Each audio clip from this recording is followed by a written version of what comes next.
Welcome back to In Pursuit of. I'm continuing my conversation with Ravi Gulati of Manzil, who is in pursuit of empowering youth.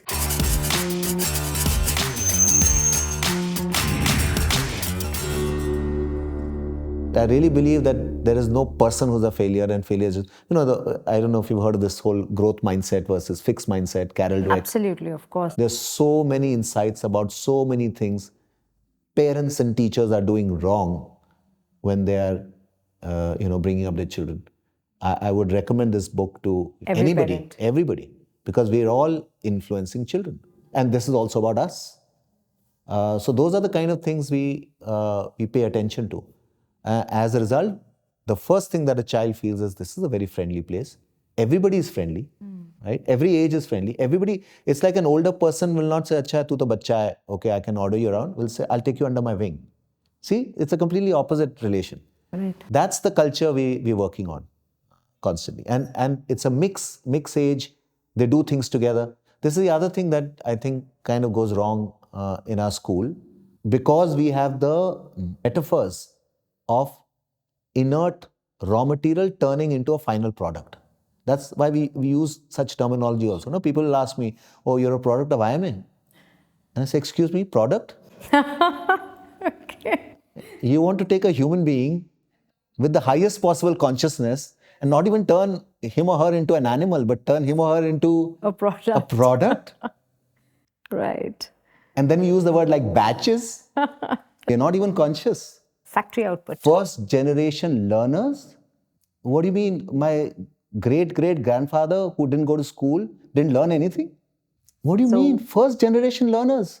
Okay, if you want a neutral term, you say first generation schoolgoer. We have to get rid of that mindset.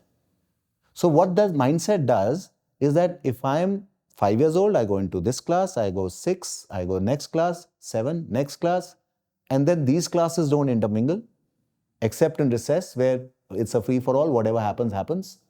And there, if a bigger boy comes, a smaller boy gives way, and the same bullying that happens in real life happens there.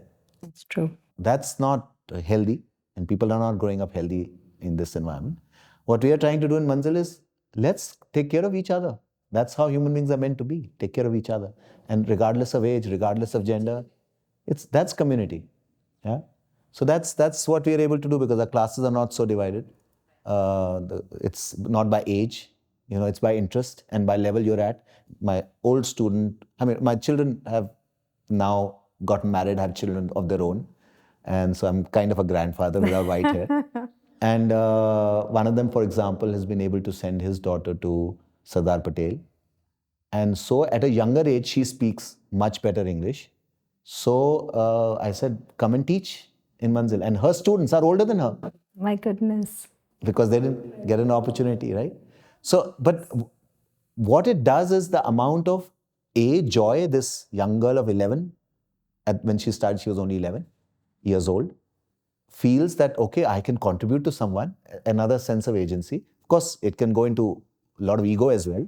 So you have to check. Both overconfidence and underconfidence are bad, right? According to me. And you have to find that thin razor line. Absolutely. In a lot of cases, you need to build up confidence first. Because if you're not doing well academically, you've really been battered in school. And you've been given a lot of labels.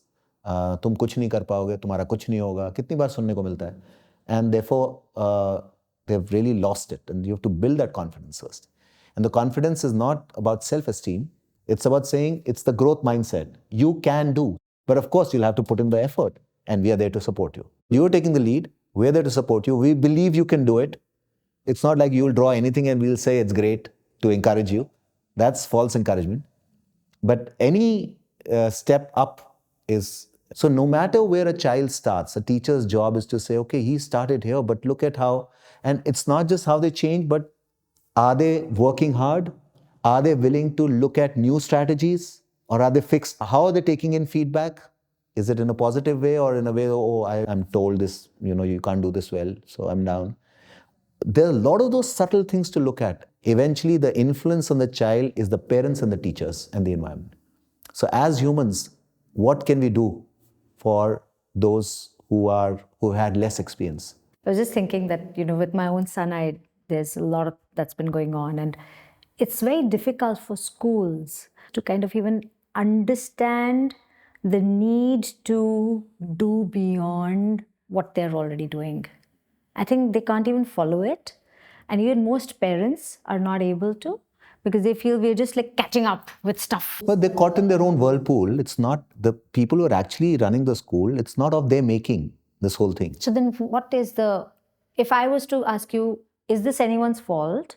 Or if it is, then whose fault? Okay, the first thing you learn in systems awareness, and we don't teach that, unfortunately, is that you don't look for root cause. I'm sure there's not one root cause. It's too complex. It's complex, exactly. The entire thing is too complex to say कि ये एक चीज. And how do you solve such a complex thing? I mean, you can't say कि you touch upon only this and fix it. There's got to be too many things to work together to fix something. So anybody who's working with systems, right? And I don't mean by system that people normally use, चाहे government है तो system ही है. We are all born with linear thinking. And linear thinking and systems thinking give different results. This is something we have to really understand first. And I'll take an example. If Sure. All of Western health, allopathy, right, is built on what is linear thinking. You find a problem and you say, what is the thing that will solve it? And you give that and solve that. And then there is some other problem that happens because of it, an unintended consequence. So then you do something to solve that, which will have another unintended consequence. Then you do something to solve that. And so you're always in problems all the time. That's right? true. I'm not saying it's totally useless. Sometimes you have to do work like that. But sometimes a better way is to think of the entire thing as one system where the solution is by doing something very different, right? And not just attack that one problem. Completely. All wars are linear thinking. Absolutely. But for systems thinking, you have to do it in a different way. I'm no expert, but really there's a lot of work that humans have developed on it. It's worth looking at. And especially decision makers should really get into systems thinking. Bureaucrats, for example, should really learn that. So every system has resilience. And here resilience is not a positive word. It's like it tries to maintain itself. So if you put a new thing in it, it may shift for a little while, but it will find a way to come back to that old thing.